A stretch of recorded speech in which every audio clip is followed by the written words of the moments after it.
The wind was a constant, abrasive whisper, carrying dust and the scent of death across the Arizona territory. For Ayanna, it was the sound of a hollow promise. Her small band of Chiricahua Apache, numbering just a dozen, was a testament to the drought's cruelty. Her son, Little Crow, no more than 6 seasons old, clung to her deerskin leggings, his belly sunken, his eyes wide with a hunger that was an ever-present shadow. The hunting grounds were silent. The streams, once vibrant with life, were now cracked veins in the parched earth. Ayanna, a leader thrust into her role by tragedy, scanned the horizon. Her husband, Grey Wolf, had been the one to know the land, to read the signs of the sky and the trees. Now only the relentless, punishing sun was a sign she could understand. They had been moving for weeks, following a rumor whispered by a passing trapper, a hidden valley to the north, untouched by the drought, with a river that never ran dry. It was a faint hope, a fragile thread they all clung to. In the valley, life was not easy, but it existed. Elias Eli Thorne, his face lined with the constant worry of a man in charge, watched his cattle graze on the last patches of edible grass.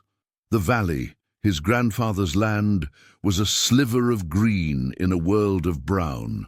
But even here, the water levels in the river were falling, and the ranchers were growing restless. Eli's sister, Sarah, a woman with a will as strong as the oak trees on their property, worked tirelessly in the kitchen garden, trying to coax life from the reluctant soil.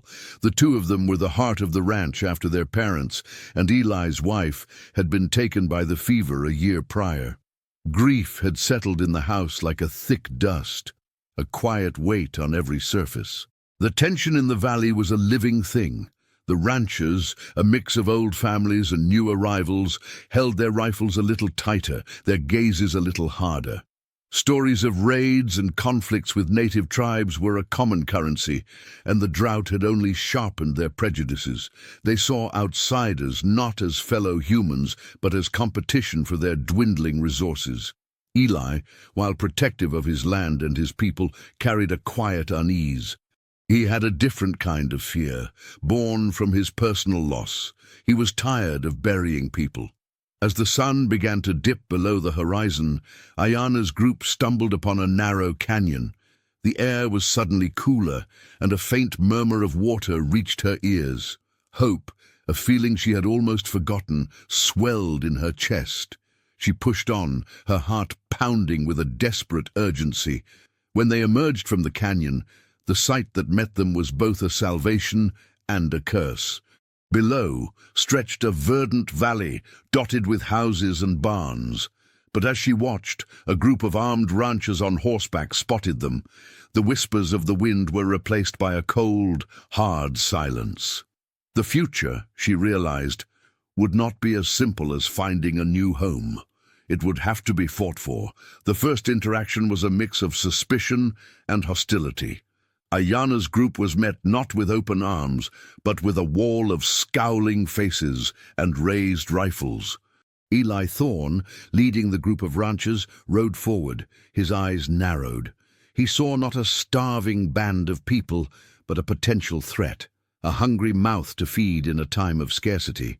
He saw the Apache, as he had been taught to see them, as raiders, as enemies. "What do you want?" Eli's voice was rough, his hand resting on the holster of his Colt. Ayanna stepped forward, her hands open in a gesture of peace. The few words of English she knew were broken but clear. "We, hungry, children, sick." Ayanna's son, Little Crow, swayed on his feet. A fever had taken hold, and the lack of food was making it worse. He collapsed, a small heap of misery in the dust. A groan of despair went through the Apache group. Ayanna knelt beside him, her heart a raw wound in her chest. The ranchers muttered amongst themselves, their fear turning into a cold indifference. Then a young ranch hand named Tom, no older than 16, stepped out from the group. He was thin, his clothes patched, but his eyes held a softness that was out of place in the hardened faces around him. He ignored Eli's sharp command to stay back. From a small leather bag at his hip, he pulled out a piece of jerky and a biscuit. He walked slowly, deliberately towards Ayana. He knelt down, careful to not make any sudden movements, and offered the meager meal to Ayana.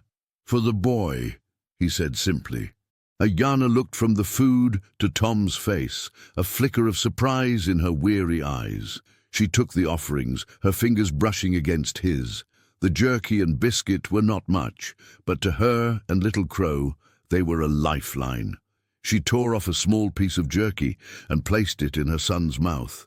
This simple act of kindness, a single thread of warmth in a tapestry of coldness, broke the ranchers' united front. Eli, watching the exchange, felt a pang of something he couldn't name.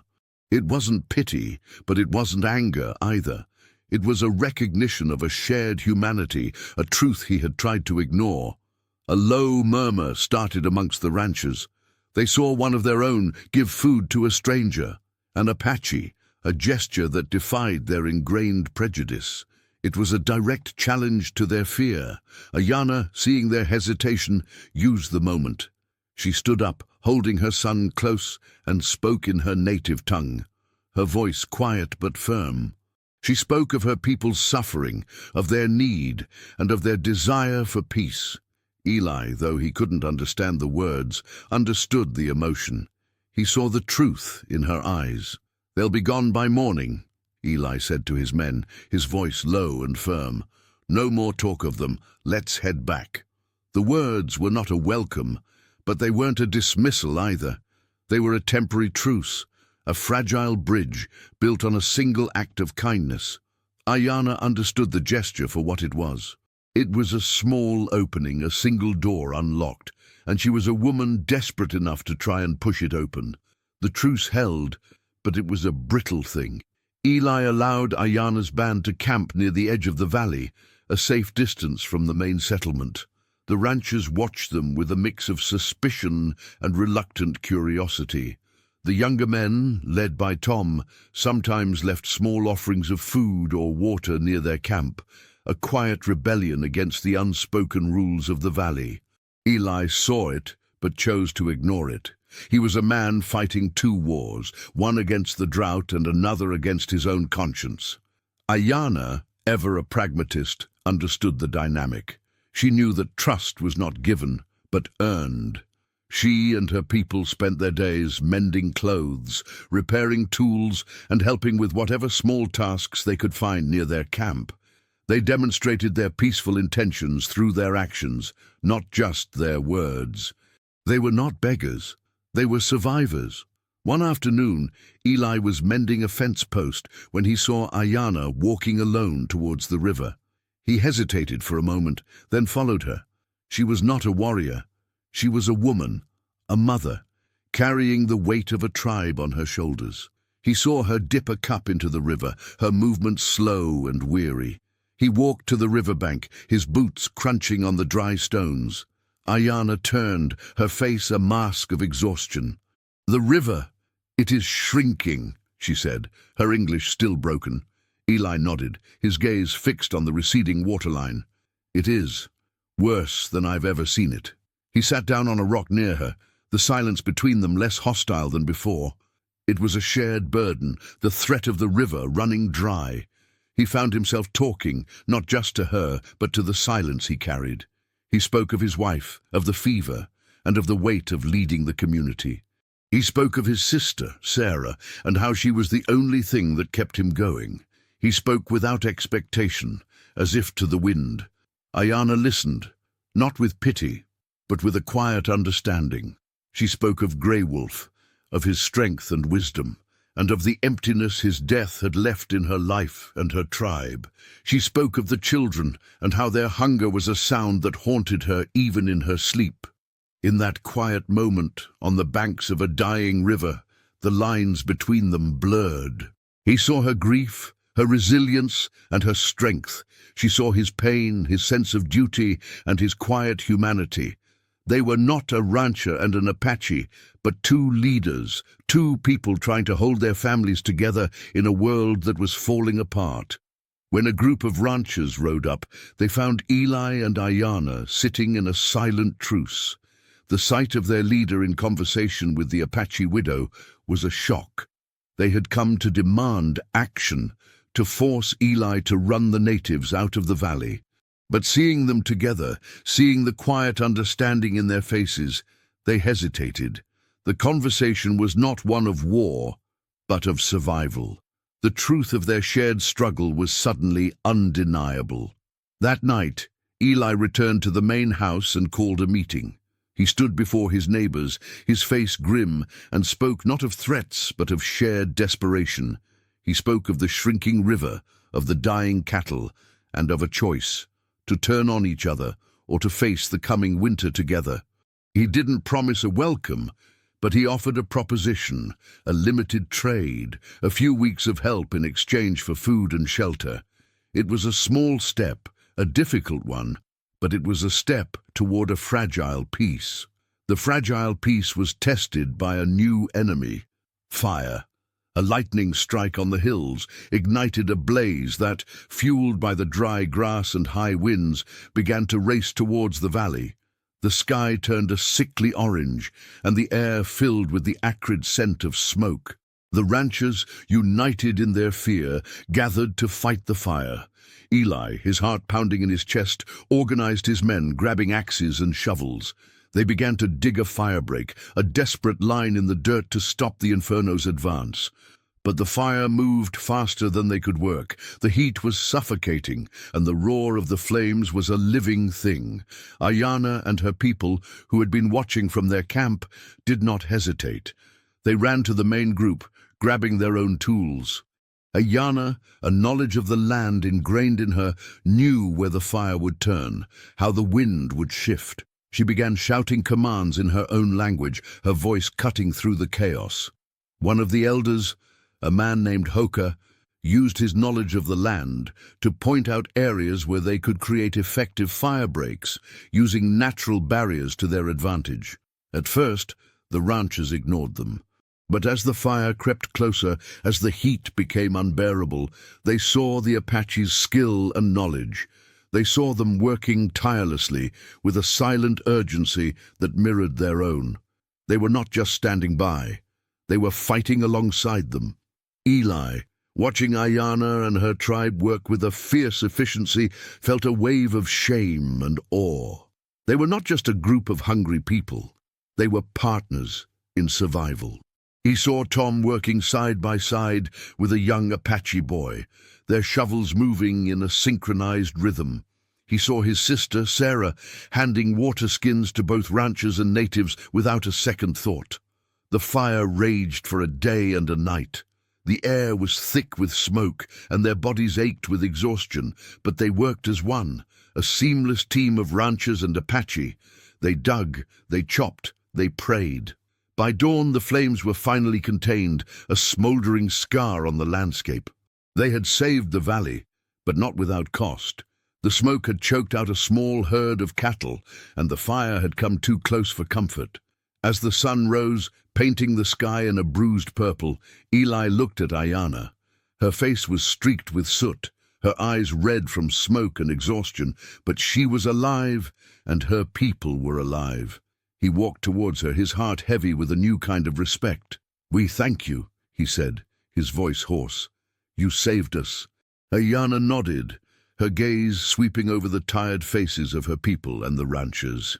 "We are all saved," she said simply. The wildfire had done what no negotiation could. It had forged a connection, a bond born of shared struggle. The ranchers no longer saw the Apache as a threat, but as allies. They had fought a common enemy, and in doing so, they had found a common humanity. The unspoken truce was now a shared responsibility. The valley, once divided, was beginning to heal. The wildfire changed everything. The ranchers, their prejudice burned away by the shared threat, began to open their doors. The old rancher, a man named Jed, who had been the most vocal against the Apache, was the first. He invited Ayana and her son into his home, offering them a hot meal and a place to sleep. He looked at Ayana with a new respect, a silent apology in his eyes. Other ranchers followed suit. A new order was established, an unwritten code of unity. The Apache were no longer relegated to the edge of the valley. They were welcomed into the community. They shared their skills, their knowledge of edible plants, their superior tracking abilities, their expertise in crafting tools from bone and wood. The ranchers, in turn, shared their resources, food, shelter, and a willingness to learn. Ayana and Eli's connection deepened. They would meet by the river, now a slow and lazy trickle, to discuss the day's events. They spoke not just of survival, but of their lives, their pasts, their dreams. Eli learned of the Chiricahua's traditions, their reverence for nature, their deep sense of community. Ayana learned of the ranchers' struggles, their dependence on the land, their stubborn pride. Their romance was a slow burn, a gradual recognition of a shared spirit. It was born not of passion, but of respect. They saw in each other a similar strength, a shared wound, a quiet resilience. It was a romance that was met with resistance. Some of the ranchers, still clinging to their old beliefs, muttered about the native woman and the widowed rancher. Ayana's people, though grateful, worried that she was losing her traditions, her identity. Eli's sister, Sarah, was the exception. She saw the change in her brother, the light in his eyes that had been extinguished by grief. She saw the way Ayana looked at him, with a quiet strength that mirrored his own. Sarah became an unlikely confidant, a bridge between the two worlds. She helped Ayana learn English, and in turn learned of the Apache's traditions. She saw that their differences were not a barrier, but a source of strength. The valley, once divided by fear, was now united by a common purpose. The children, both rancher and Apache, played together, their laughter a sound of hope that had been absent for so long. The old ranchers and the Apache elders sat together, sharing stories and wisdom, finding common ground in their shared history of survival. But this new harmony was not without its challenges. The greedy land baron, a man named Sterling, who had long wanted to buy up the valley's fertile land, saw the unity as a threat to his plans. He began to spread rumors, to stoke old prejudices, to try and drive a wedge between the two groups. He saw that a divided community was easier to conquer. The valley, once threatened by nature, was now threatened by a human greed that was even more dangerous. Sterling's campaign of division began with whispers, but it escalated to action. He hired a small group of outlaws, a band of rustlers, to raid the valley. The rustlers, under the cover of darkness, hit one of the ranchers' herds, making off with a dozen cattle. They were not just stealing livestock, they were sowing discord. They made sure to leave an Apache arrow near the scene, a false flag to ignite suspicion. The ranchers, their fear returning, looked at Ayana's people with renewed suspicion. Whispers turned into accusations. They were in on it, some said. They knew our land. They helped them. Ayana's people were hurt by the betrayal. They had given their trust, their help, and now they were being blamed for a crime they didn't commit. The fragile peace was on the verge of shattering. Eli, caught in the middle, felt the weight of both communities on his shoulders. He refused to believe the accusations. He had seen the Apache's commitment, their integrity. "This doesn't feel right," Eli told the other ranchers. "An Apache would not leave a sign like that. It's too obvious." But the ranchers, fueled by fear and anger, were ready to turn on their new allies.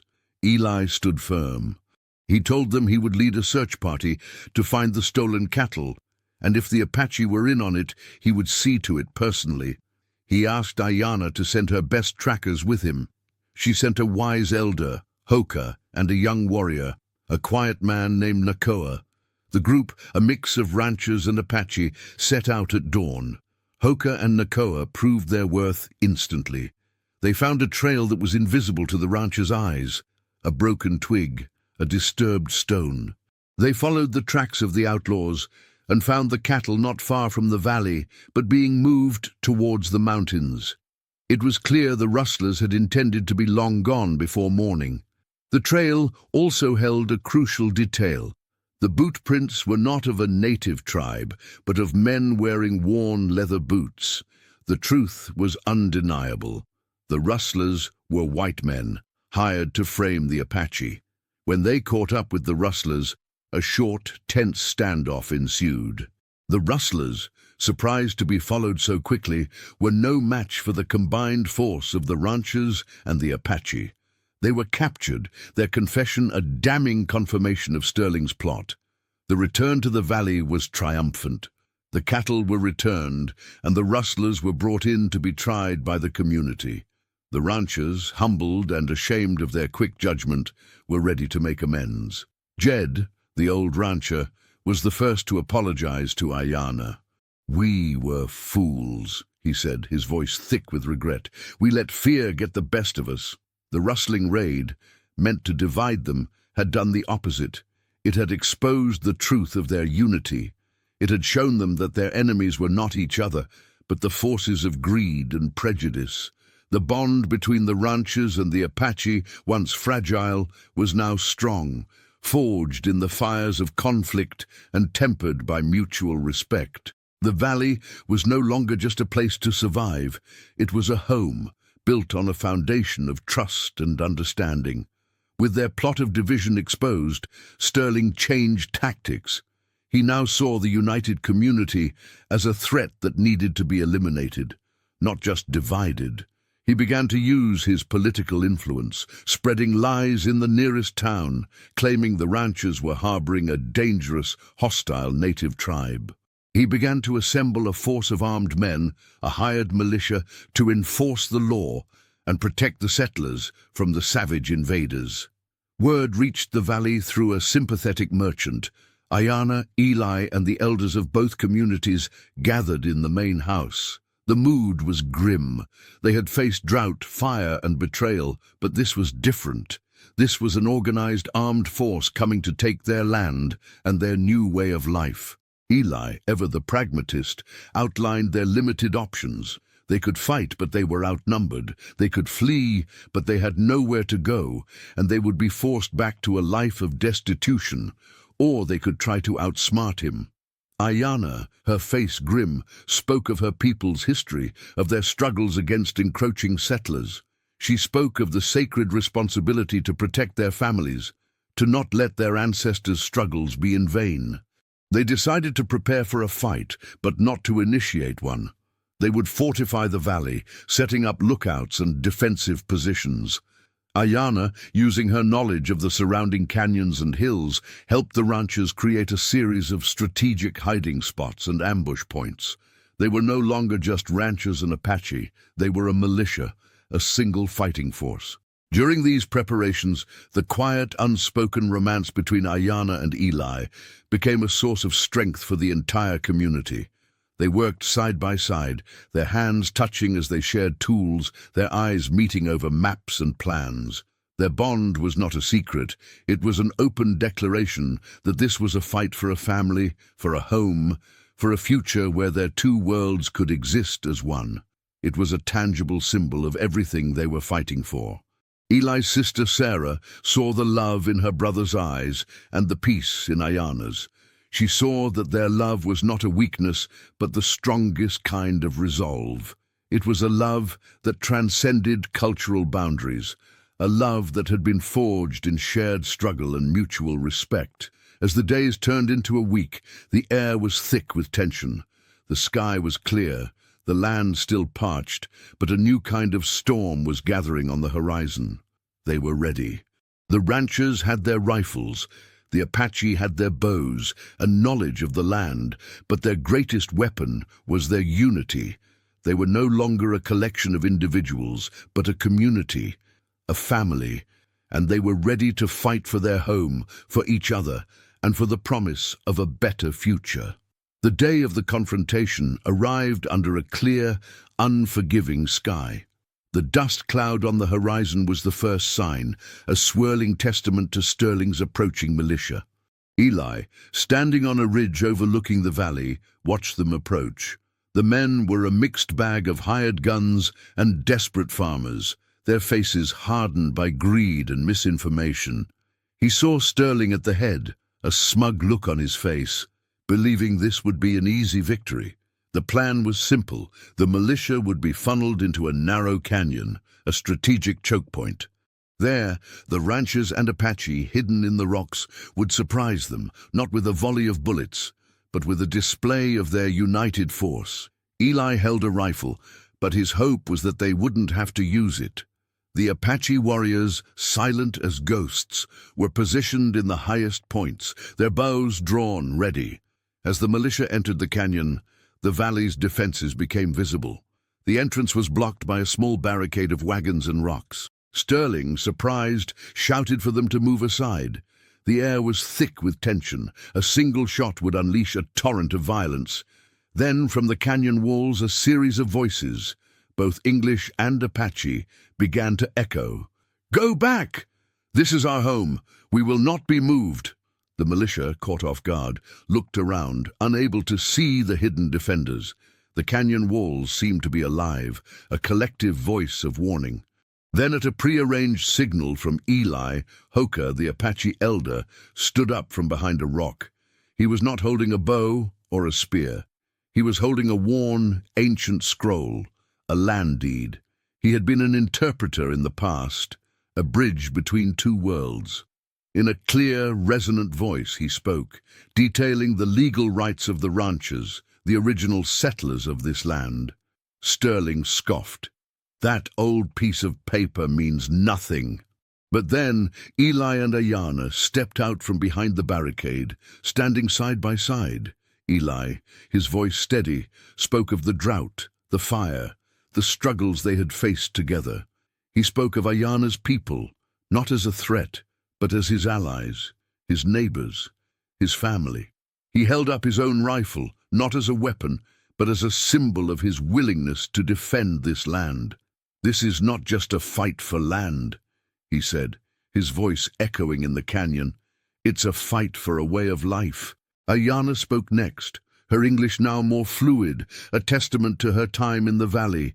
She spoke of the unity they had found, of the children who now played together, of the families that had been forged in the fire of shared struggle. She spoke with a quiet power that disarmed the militia.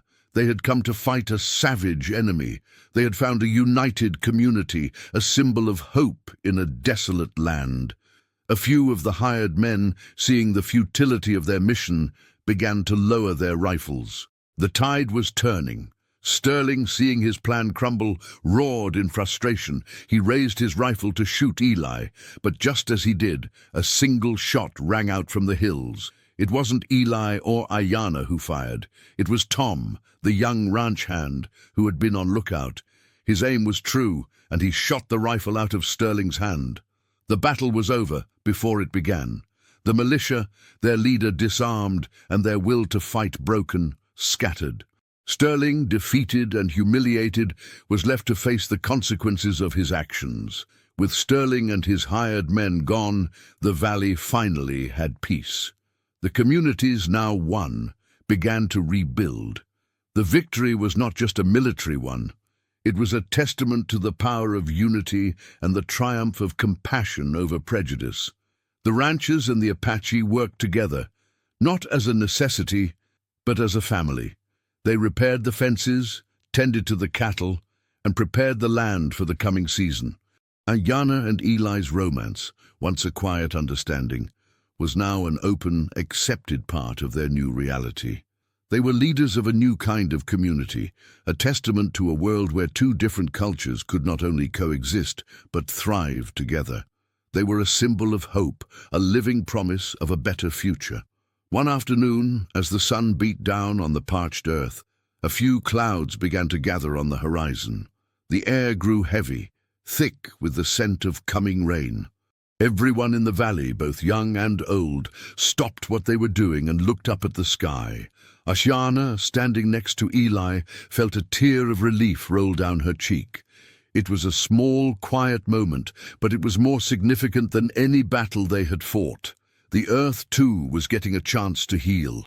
The first drop of rain was a blessing, a single, miraculous teardrop that landed on Ayanna's outstretched hand. Then came another, and another, until the sky opened up. The rain was not a storm, but a gentle, steady downpour that washed the dust from the world and brought the scent of life back to the valley. The children, both Apache and Rancher, ran outside, laughing and splashing in the puddles. The adults stood on their porches, their faces turned up to the sky, their hearts full of a gratitude so profound it was almost a prayer. Eli took Ayana's hand, his fingers intertwining with hers. He didn't have to say a word. The rain said it all. It was a sign from the heavens, a confirmation that they had made the right choices, that they had fought for something worth saving. The rain was not a magical event. It was a natural, meteorological occurrence. But to the people of the valley, it felt like a miracle. It was a symbol of their perseverance, of their shared struggles, and of their hard-earned victory. The rain brought life back to the valley. The river swelled, the grass grew tall and green, and the cattle grew fat and healthy. The community, now truly united, began to plan for the future.